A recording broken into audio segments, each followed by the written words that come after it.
Hello everybody and welcome to Module 2.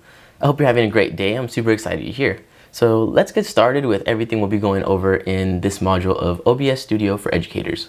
So upon completion of this module, you should be able to route the microphone and computer audio input volume into OBS Studio, identify the controls panel and relevant functions, and adjust and navigate the audio mixer. We'll also be going over how to start and stop a recording, which you'll utilize and submit a 3 to 5 minute project at the end of this module. So picking up where we left off, we have OBS Studio ready right here, and OBS Studio should save all your past settings from the last time you opened it. Like I said, when you have your scenes, that is a preset. So when you click on that preset, it'll open up all the settings you had for that scene.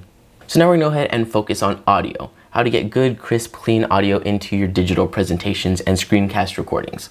So first we gotta identify what our input is gonna be for our microphone or our audio. Like I said, you could have a microphone like this one I have right here. This is an external microphone and I have it hooked up into an audio interface. Now an external mic is a great option if you're wanting to take your audio levels to the next level. However, if you have a computer that has an internal microphone or one built in, you can go ahead and use that too. You can also use a USB microphone where you can plug it straight into your computer and the audio goes into the software. So to get your microphone and audio routed correctly, we're going to go up here to File at the top right. You're going to go to Settings, and then you're going to go down here to Audio. Now I'm currently recording a video right now, so it doesn't let me change stuff in the middle of the recording, but you're going to want to change your sample rate from 48 kilohertz to 44.1 kilohertz.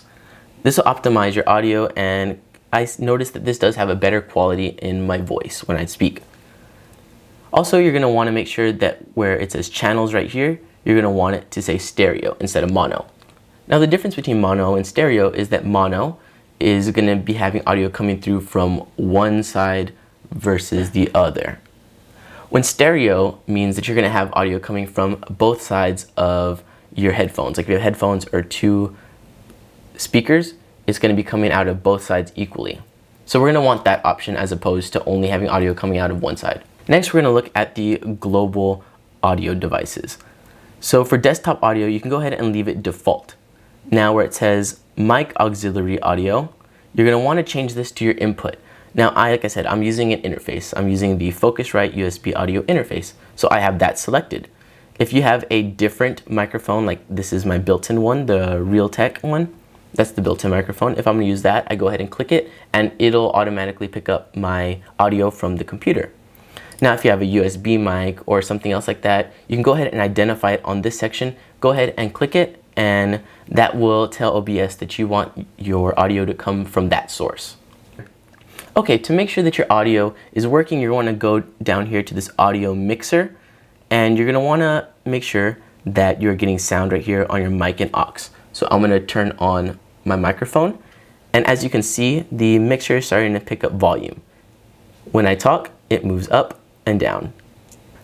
Now desktop audio up here is important because that's the audio that's coming from your computer. So when you're doing a digital presentation and you have a video, you're going to want to make sure that people can hear this. So let's go ahead and test that.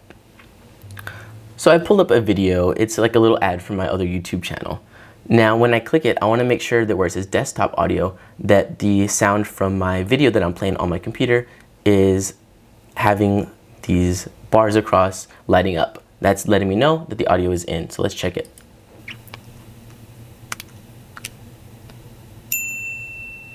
There you go, perfect. So on my desktop audio, I see that there are levels coming in. Now to adjust the volume, you see these blue faders right here. This will increase and decrease the volume that's coming in to your OBS Studio. So now that you have your microphone set up, we're going to go ahead and make the audio sound a little bit better.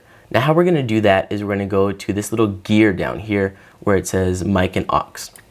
Go ahead and click it.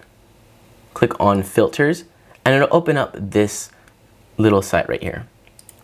Now on the left, you're going to create a signal chain. A signal chain is a bunch of effects, and it's the order in which your voice or audio passes through these effects. Now to add an effect, you're going to go down here to the add or plus button. You can go ahead and click it, and you can choose your effect. Now the order I recommend putting these effects in is going to be noise suppression, into a compressor. Now what the compressor does is it brings your low points up and your high points down. Now you can go ahead and copy these settings that I have here for each of the effects.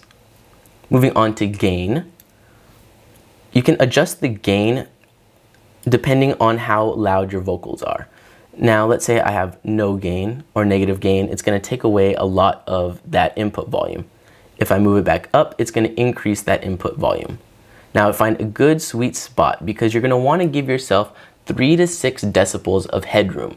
What I mean by that is down here, if your levels are hitting the very top and it's really red and it's just bumping up here at 0, as you can see there's little numbers down here, these are decibels. If it's passing 0 decibels, then that means your audio is going to be crackling and sound muffled. And lastly, we're going to have a limiter.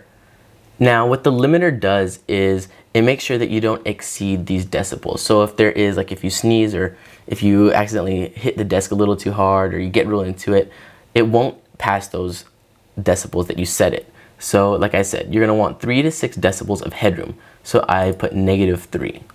Last, you're going to make sure that you're recording in a 16:9 aspect ratio. What that means is if there are like 16 squares across here, there are 9 squares going down. That's kind of the standard aspect ratio for video sharing services. So how to check on that, we're going to go down here to settings in the controls panel. You're going to go to video, and you can go ahead and set your resolution, which I said 1920 pixels by 1080p is ideal for clear video resolution. And over here at the right, you can make sure that you are in a 16:9 aspect ratio. Okay, great. So now you have your microphone set up in OBS Studio. You are ready to record your first recording. Now how you do this is you're going to go over here to the right in the controls panel. Now in the controls panel, you have a few different options. Right now, how you start a recording is you're going to put start recording. I already pushed that and I'm actually recording this training module through OBS Studio the same way I did in module 1. So it says stop recording. You know you're recording because you can see because down here it shows the length of the video that you are currently recording. And to stop the recording, you can just go ahead and click stop recording and it'll stop it right there. So now for your assignment for module 2, you're going to want to go ahead and prepare a 3 to 5 minute video presentation. In this 3 to 5 minute video presentation, you'll create a PowerPoint, Prezi, or some kind of digital media that you can record with OBS Studio. So I have this right here. This is the plant animal cells. This is just an example. You can go ahead and pop up your presentation just like this with OBS Studio running in the background.